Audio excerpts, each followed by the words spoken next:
Сәлеметсіздер ме? Бүгіннен бастап мен сіздер үшін Абайдың қара сөздерін оқып беруді жөн көрдім.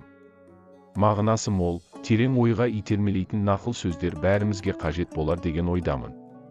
Арнамызға жазылып, өз пікірлеріңізді комментарийге жаза кетіңіздер. Тыңдағандарыңызға рахмет.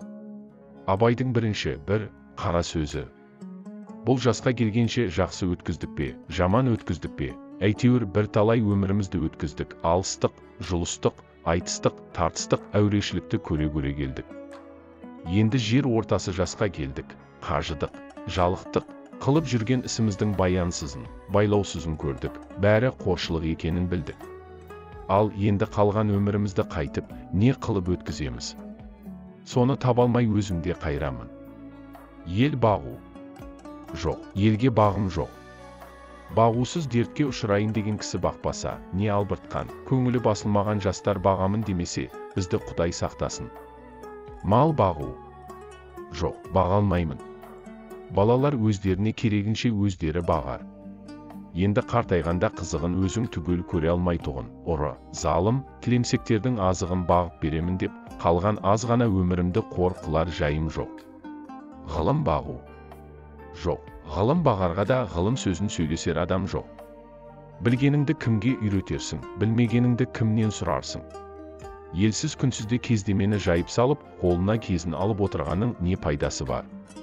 Мұңдасып шер тарқатсар кісі болмаған соң, ғылым өзі бір тез қартайтатұғын күйік. Софылық қылып, дін бағу. Жоқ, ол да болмайды, оғанда тыныштық керек. Не көңілде, не көрген күніңде бір тыныштық жоқ. Осы елге, осы жерде не қылған софылық? Балаларды бағу. Жоқ, баға алмаймын. Бағар едім, қалайша бағудың мәнісін де білмеймін, не болсын деп бағам, қай елге қосайын, қай харекетке қосайын. Балаларымның өзіне ілгері өмірінің, білімінің пайдасын тыныштықпенен керерлік орын тапқаным жоқ. Қайда бар, не қыл дерімді біле алмай отырмын, не бол деп бағам. Оны да ермек қыла алмадым. Ақыра ойладым, осы ойыма келген нәрселерді қағазға жаза берейін.